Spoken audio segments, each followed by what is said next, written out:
And a very good evening to everybody. This is Christopher Digan coming to you from my home in KwaZulu-Natal, Casa Mexicana. And I am behind the desk this evening. I am helping Barry with the sound and the technical support. You can't see me, but I'm here. Welcome to our stream number 101 in our Music Revival online project. Last night, Friday night, we had our 100th stream. It was an extra performance, an extra project. And if you missed that, you of course can see that at our YouTube channel as well as Vimeo channel. And tonight we have something very special for our next session, number 101. The guitarist James Grace from Cape Town is here to play for you this evening. James will be playing a selection of music from Spain, the music of Spain. And please, once again, if you're able to support us, we're very much grateful for your general donations. We do need your support, the extra costs involved with bringing James here from Cape Town, various elements to bring these productions to you free of charge. We're really grateful for your support and ongoing support. So good evening, James, welcome. welcome to Casa Mexicana, and thank you for being here. Thank you, Chris, and a very good evening to our listeners and our viewers in South Africa and around the world.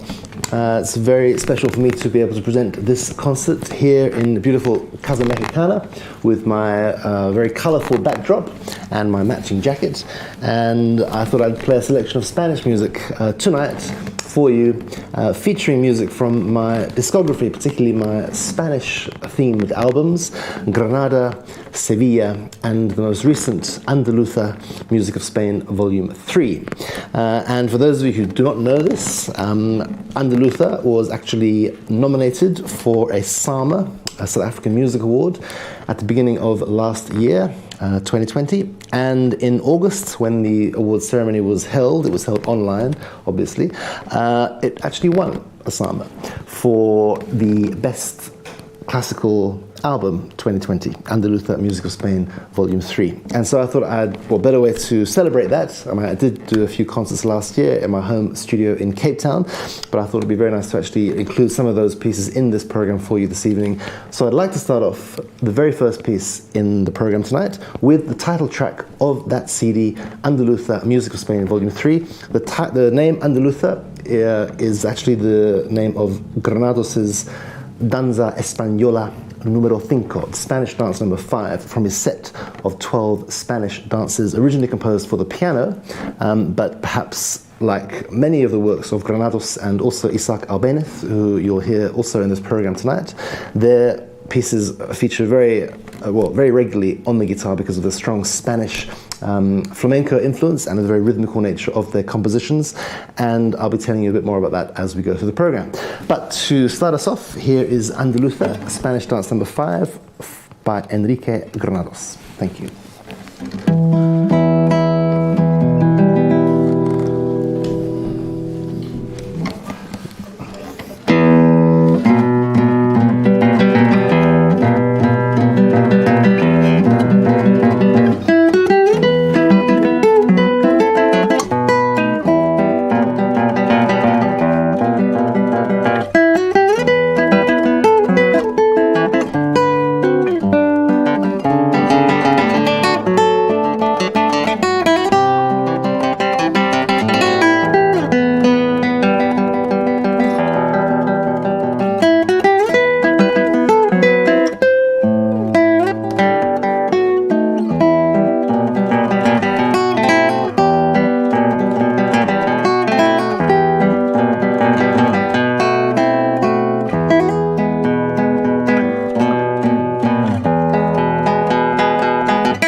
live stream problems.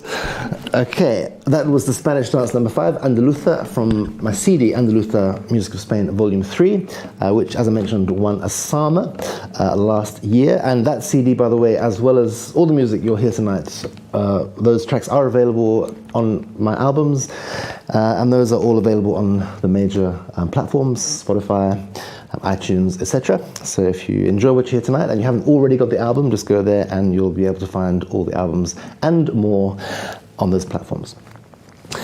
So I mentioned another Spanish composer, Isaac Albéniz, earlier, and indeed I'd like to play a selection of his works tonight because those works really form the center or a central part of not only the guitar repertoire, but my personal favorites, but also they form a big part of my repertoire. That music really, even though it's not essentially and originally guitar music, it's originally composed for the piano, it really resonates with me. I really have a soft spot for it, as do many guitarists, because it almost feels like it should have been written for the guitar originally. There are various techniques which we use in those pieces, which you'll hear now, particularly the slides and the Spanish rasguero strums, which are so unique and intrinsic to the guitar playing. We like to feature those techniques in these works. So I prepared a little medley for you, and I'm going to introduce them in two blocks. The first two works by Albéniz are from the Suite Española, Spanish suite, in which a number of works, 8 works, are featured, and they take the names from different regions in Spain where Albéniz had visited and perhaps from where he drew inspiration. And he wrote these works, amongst others, while he was traveling. Albéniz traveled a lot, and I think he got quite homesick. I think he missed his native Spain, especially when he was living in London, in the UK. I think the weather there must have got to him. And I think that perhaps in writing these pieces, he was just conveying a sense of just being at his home in Spain and enjoying the Spanish sunshine and the lifestyle one finds there.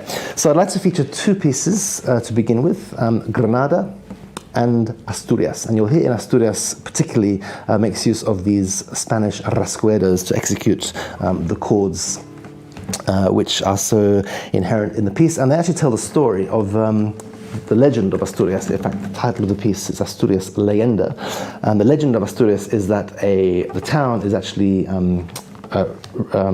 damaged, razed actually, by a huge storm that approaches, and this is represented in the piece by a very piano, a very soft bass line which gathers momentum and volume, and these chords are meant to be the storm hitting the town. Thereafter there's a middle section which is a very lyrical sort of aftermath of the storm, and thereafter, hopefully if no other reason but to complete the musical cycle, the storm returns at the end. So Granada and Asturias from Suite Española by Isaac Albéniz.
Thank you. Yes, quite a lot of work there for the fingers to do.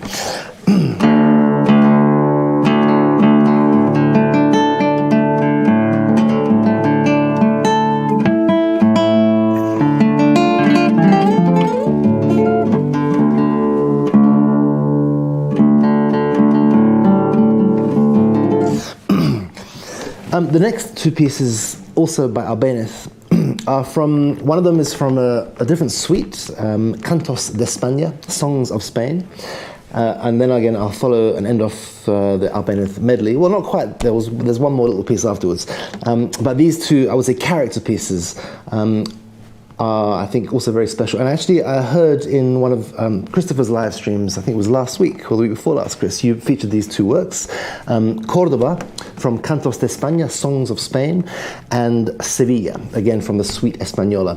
And whilst these pieces are similar in their, one could say, their descriptions, they're sort of picture postcards of these places in Spain, they have very different structures. And Córdoba, unlike the pieces from Suite Española, which you have just heard and you will hear eventually, the Sevilla, is a very clearly defined A, B, A section. So there's a beginning, a middle part, and the beginning returns at the end. In Córdoba, it's kind of what we call almost through composed, meaning that it starts off with an idea. It's Córdoba, for those of you who know Córdoba, you've been there or have seen pictures of it, you know it's a very important historical trading port in southern Spain, a mixture of cultures, Christian, Arabic, Jewish cultures, and obviously that is found in the architecture and the music of Cordoba. And this piece, I think, is a really descriptive piece which portrays those influences. And one of the things that struck me when Christopher played this and he introduced these pieces, he said very interestingly that although they were written for the piano, they weren't really, I think you use the term piano music, Chris, meaning that comparing to the works of Chopin and Liszt, which Chris obviously plays in abundance, they are, from what I gather, not really in the keyboard. It's very much sort of a minimal kind of piano writing. And that's why I think it suits the guitar so well. And that's why I think it almost sounds like it should have been guitar music, because it's naturally just very guitaristic. So this is Cordoba, followed by the Sevilla, which is based on the lively flamenco dance, the Sevillanas.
Thank you.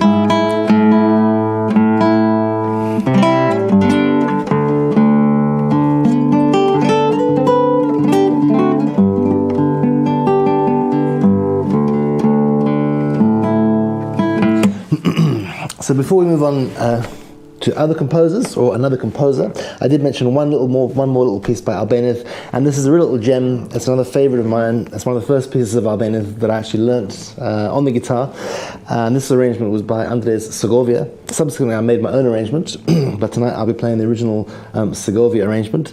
And this is Albéniz's tango from his suite España, Opus 65, number 2. Albéniz actually performed this piece to great acclaim, as well as the rest of the suite, when he was living in London at Steinway Hall, and received obviously great public and critical acclaim.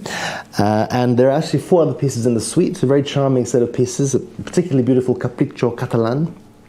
But this, again, is really, perhaps Christopher would agree with me, not great, well, I won't say great, but not expansive piano writing, but on the guitar it fits, I think, perfectly. The Tango by Albéniz.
the Tanga by Isaac Albéniz, originally composed for the piano and subsequently transcribed and first performed on the guitar by Andres Segovia and played there by myself, James Grace, here at Casa Mexicana in live stream number 101 of Christopher Daigen's Music Revival project.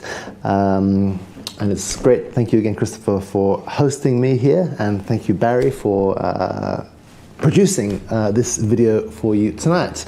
It's quite a thing with camera shots and mics and sounds and graphics cards, and I'm sure the regulars will know just how intricate a process these live streams are. And it's really amazing that Chris and Barry actually do this all themselves from their home studio here in Pietermaritzburg. So I'd like to continue now with three very short pieces by the great Spanish composer Francisco Tárrega, to whom many refer as the father of modern guitar technique.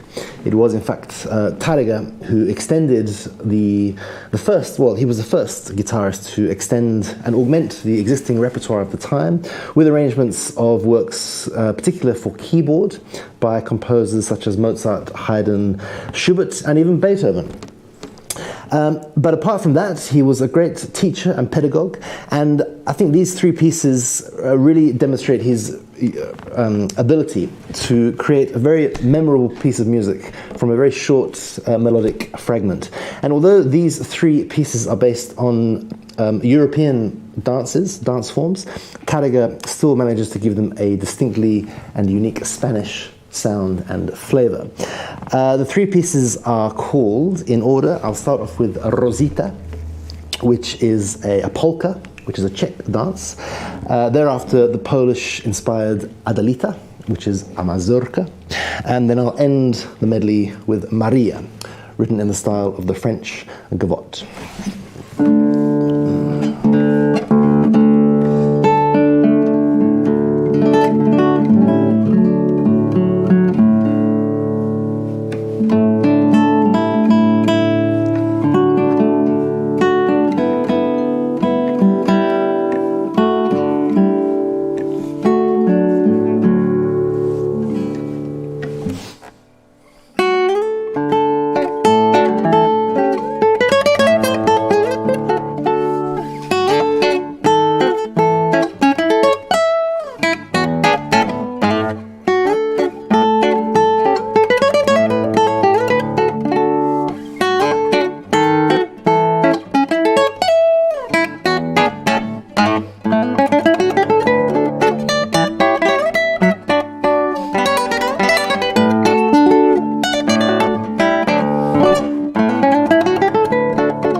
3 short pieces there by Francisco Tárrega, Rosita, Adelita, and Maria. Thank you again for your company tonight during this live stream 101, hosted by Christopher Daigen's Music Revival online program, and produced by Christopher and his partner Barry at the controls. I think, Chris, this is perhaps the first time that you've actually been behind the desk with Barry, and I think that I'm in the unique position of seeing you this side, and I don't think anybody else has had that privilege. No, and they shouldn't. You're right. They shouldn't. It is the first time that I've sat here, and it's very interesting to see what goes on behind the scenes. It's quite a unique experience. You see, there's Lucy wanting attention from you. That's right. I've been ignoring her the whole evening. Sorry. Lucy is now looking. Sorry, Michael. Little Lucy, the long-haired Dachshund, is making her appearance. Yes, almost done.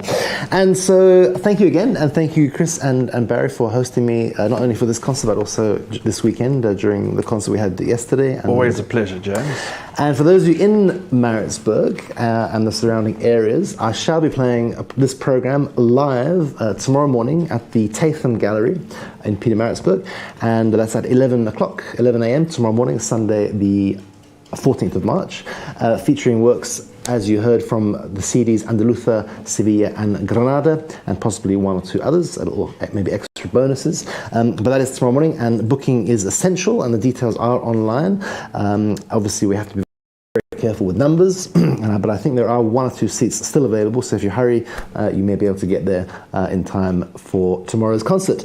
I'd like to finish off now with, of course, I know Spanish guitar recital will be complete without the work I'm about to play, Recuerdos de la Alhambra, Memories of the Alhambra. And of course the Alhambra refers to that great palace in Granada. And those of you who know the Alhambra, or perhaps you've been there or you've seen pictures of it, will know that water is an integral part of the architecture of that building, both in and around the palace. There are numerous streams and fountains, and this piece, written in a tremolo style, really seeks to emulate the flowing water in and around the palace. The piece almost creates an illusion of a continuous stream of notes and a thread of sound. Recuerdos de la Alhambra, Memories of the Alhambra by Francisco Tárrega.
Thank you very much, James. Thank you for brilliant performance. What a wonderful selection of music. I'm sure there are many favorites that many of our audiences just love to hear you play again and again and again. It is always such a great pleasure to have you here, and I'm sure many of the regulars who've attended our concerts here in our home and around KZN and at our festival in Franschhoek and Cape Town that we've had have really loved hearing you play again. It's such a not quite the same as having a live performance in the flesh, but it's a great substitute, and I'm sure many people also are hearing you for the very first time. So what a wonderful performance and introduction to your work and to your art. For those of you who are still able to attend tomorrow morning, it's a reminder at the Tatham Art Gallery in Pietermaritzburg. And don't go away, because we have a very special surprise coming up as well later in the stream. There's going to be an extra add-on at the end. But just a reminder that James and I played the 100th stream for this Music Revival online series last night, which is available at our YouTube channel. And tomorrow night we are doing an extra stream, a very informal in-conversation session. And this is going to involve a little bit of playing, discussing about musical ideas, personal, I'm sure James has got some interesting stories to tell you about his work and his career. And also we'll be monitoring Facebook pages, so we'll be able to take some questions from you if you are in the audience and you would like to know a little bit more about that. James, thank you once again. And as I said, please don't go away. James is going to play a little improvisation to play us out. And then after that, we are going to screen a behind the scenes video, which we have shared with some of our patrons and some of our audiences. We are going to add this on to the end of the stream. And you're going to see a wonderful video. It's about 10 minutes long. Barry gives you an introduction into all the technical goings on as to how these streams are actually put together. James, over to you.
Hello everybody, I'm Barry Lovegrove. I'm Chris's partner. I'm a Professor Emeritus of Evolutionary Physiology, so that means I'm retired, but I'm still very active in research. And we thought it would be a good idea to share with you this extraordinary journey that we have been on since lockdown last year. When the government announced a lockdown with very little warning, a level 5 lockdown, an extremely severe lockdown. We weren't allowed outside the house unless to go shopping for food. There were the sale of alcohol and cigarettes was banned. It was a really harsh thing. And for Christopher, it was a disaster because all his concerts were cancelled and he lost his income virtually overnight. But Christopher has always believed in taking the music to the people. His company, Music Revival, is about reviving the idea of soirees, taking music to people in small venues and talking to the people, bridging the gap between the audience and the performer, rather than the performer playing on a pedestal or on a stage far removed from the audience. So he's picked up an enormous amount of experience over the last nearly 30 years of running this company, Music Revival. And so he was quite easily able to step into this new role of live streaming and talking to the public and playing music. But the problem, of course, that he faced was the technology. So he started off in the very first week of lockdown. He grabbed his cell phone and I made him a bracket for this old tripod, and I clamped it on with a clamp from my workshop. And this was the very first technology that Chris used in the very first live stream #1. And it worked. People got to see him playing the piano. The sound wasn't great, of course, because it was from an iPhone. But nevertheless, it was a start. And then things just got bigger and bigger and bigger from then on until what we have now. Chris roped in a friend of his, Kevin Liddell from Big Beat Productions, who he's worked with many times in larger productions, for example, with the orchestra in the City Hall. And so they know each other quite well. He's a fine chap. Kevin stepped in to the fold. Kevin himself was out of business because he too had no concerts to mic up and to provide audio-visual for. So he too had no work. So he was quite happy to step in and help Chris out in those first couple of weeks. He loaned us equipment, cameras, microphones, and we got going. But the biggest problem that we faced was the computers. We simply, between the three of us, between Kevin, Chris, and myself, we simply could not find a computer could handle the live streams as we wanted to do them, and we had to shut down certain processes, for example adding graphics and what's called lower third banners, for example announcing the title of a piece of music, and then slowly I took over the role from Kevin. What used to happen is when Kevin was sitting here behind the controls mixing the sound, I would sit in my office next door and monitor everything on YouTube and Facebook. And then if there were any problems, I would send him a WhatsApp saying, "Hey, Kevin, there's no sound on this. Or, the synchronization is crazy here. The sound or the video is lagging the sound by about 3 seconds." And I would keep the dogs quiet, stop them from scratching at the door. And that was my initial role. And of course it was nerve-wracking because the whole system was crashing in the middle of a live stream the whole time. And then of course in addition to that we had this terrible problem of load blackouts.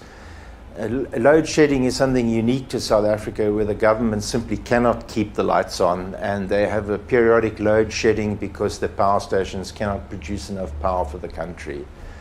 And so we had to face these hurdles as well. But fortunately, we've solved that problem now. I've invested quite heavily in a solar system.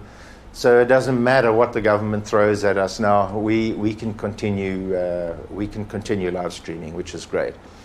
And then slowly we replaced Kevin's equipment with our own, with Chris's own. Mostly through generous donations from you, the listeners, and we were able to acquire our own cameras, our own microphones. We acquired a mixing desk and a broadcasting desk, but we were still faced with the problem of the computer.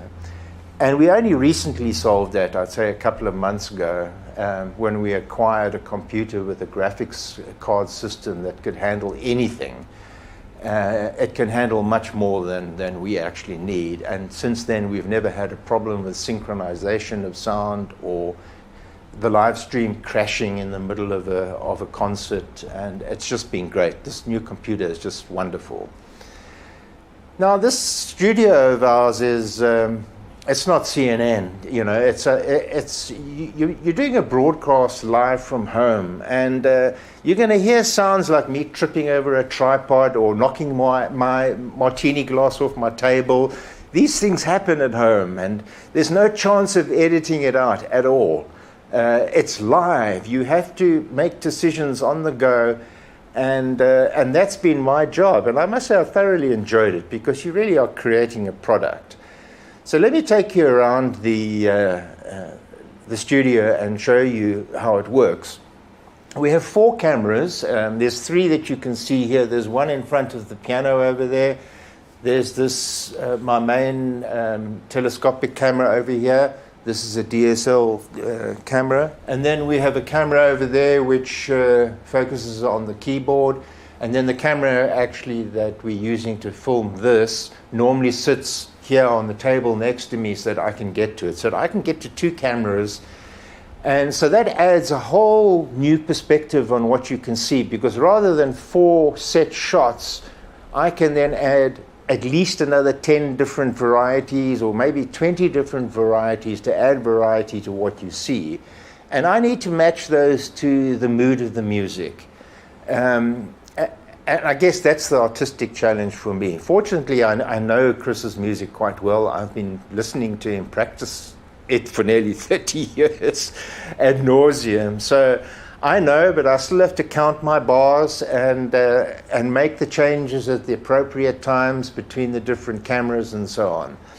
So let me show you how it works. Our main camera number 1 here has the feed from the 2 microphones from the piano into the actual camera, the video camera. And that's very important because it synchronizes the sound with the video. That information is then fed to this mixing desk here, which can take up to 8 microphones. And the communication with the mixing desk is via what do you call it, a Wi-Fi, and I can then control it from here. We can also change the settings, but I leave that for Kevin to do mostly. EQ settings, such as changing the treble range or changing the bass and mid-range to suit the different instruments, because we've had trios here, and you know, a microphone setup for a piano is very different from a microphone setup for a violin, for example. But then mostly I use this particular page on the program just to control the microphone levels and to switch them on and off, which I'm sometimes not very good at. I sometimes forget Chris's lapel mic. A lapel mic can't be on at the same time as the other microphones, and I've got to switch them on and off and get the timing absolutely right, but sometimes I get it wrong. And then this is the broadcaster here. So you're going to lose me for a minute. I switch to camera number 1, which would be Chris. This is the camera that you're actually seeing right now. This is the camera that I would use, for example, to pick up details in the sets that Chris designs and sets up every week. Pots and plants and mirrors and all sorts of things that make the set look nice and very homely, which is the idea. And then a set shot of through the piano, and the height setting on this depends on whether Chris needs a music stand or not. So that is the setup here, and yeah, it lasts for about an hour or so, an hour and 15 minutes or so. It's very tense for me, and probably more so for Chris. But he's managed to use his vast experience of talking to audiences before he plays, introducing the music. The other thing that our new computer can do now, which is fantastic, is we can add banners. So, for example, I can add a banner to what we're doing right now. and then I can remove the banner, or I can change these banners completely, and we can add lower thirds. So for example, here's live stream number 95, there's a Q code, and I can add them and push them and pull them as I want. We've invested in lights. Lights has always been a major problem because this room is very warm, and we have 4 different light setups here. We have downlighters, we have spotlights, we have major spotlights, studio lights, and then I made some LED panels which give us kills a little bit of the warm light and makes it gives you a more natural white light. So we finally solved our light problems as well, and I think that we've produced for a home live stream, live from home with no edits. I think we're producing a product which I'm pretty proud of, and I think Chris is proud of as well. And we hope that you, the listeners, enjoy it, and we hope that you share it with your friends. Of course, there have been some hilarious moments, especially when we were struggling with the synchronization. So Chris would say, okay, let's just do a recording just to check this now. So we would do a recording, but what he would do is he'd say, okay, it's only going to be live streamed to us, just to his own personal page, not to the page, just to us. And then we would record it, and so we knew it was only going to us, and then it wouldn't work. We'd be swearing at the computer. Until we realized, oh dear, this thing has gone out live to virtually every platform that had been set up on video. So Chris frantically dived to his computer and started deleting these videos. So we have had some pretty hilarious moments here. And anyway, after each show, we sit on the veranda, Kevin, Chris and myself, when Kevin's here, and we have a couple of whiskeys and we laugh our heads off about it. The worst case scenario that we had was when we had no power for 8 days. And it was terrible. The food in the fridge went rotten and we couldn't shower. Fortunately, we have a swimming pool, so we'd jump in the pool, or I'd have to have a bath out of a bucket. And Kevin stepped in, thank God, and provided us with a generator for, I think it was a Wednesday live stream in the middle of this period. And we had to place this generator on the far side of the house and use the longest extension cable that Kevin had and run it all the way through the house so that we wouldn't hear the generator. And it worked. And it just, illustrates the extraordinary lengths that Chris was prepared to go to keep these live streams going. Even when there was a severe problem, such as a live stream crashing because of a computer problem or because of some other issue with Facebook or YouTube, he would then cancel the concert and say, I'm going to repeat it tomorrow. So we never lost a live stream, but some of them were postponed. The listeners need to understand this is a home live stream production. We cannot banish the dogs, for example. There's only the 2 of us in the house, and if we had to lock them out of the studio, they'd be scratching at the door, they'd be barking because they want to be with us. So these are our children. And so I'm afraid you're just going to have to put up with the dogs. If you're not a dog lover, we apologize. If you are, you're going to love some of the shots of Lucy, for example, who demands attention sometimes when Chris is speaking. I monitor what's going on myself while I'm doing everything else here, jumping around, focusing cameras, switching between cameras, switching mics on and off, putting on banners and so on, just checking that everything's running. And in the midst of all of this, I'm also monitoring Facebook just to see that the stream is going out. And it's fascinating to see these comments coming in from around the world. From Mexico, from America, Canada, from Europe, from Spain, from Australia. It's just really extraordinary that when you realize, hey, I am the producer. I'm producing a program that's going out live to the whole world. And so this was a producer role I never thought I would ever find myself in. But I must say it's been really challenging, but it's been a lot of fun. And it's really creative. I feel great after each live stream. There's no one else in the world who is doing what Chris is doing.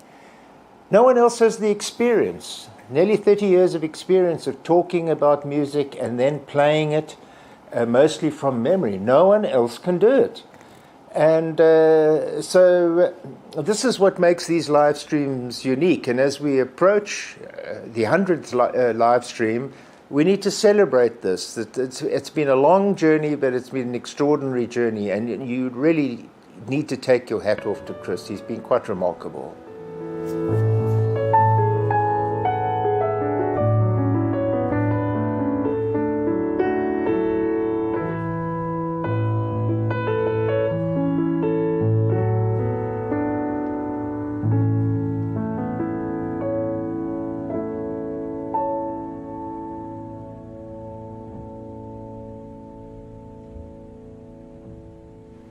And thanks for listening to us. Please continue supporting us, and we'll continue to make music for you.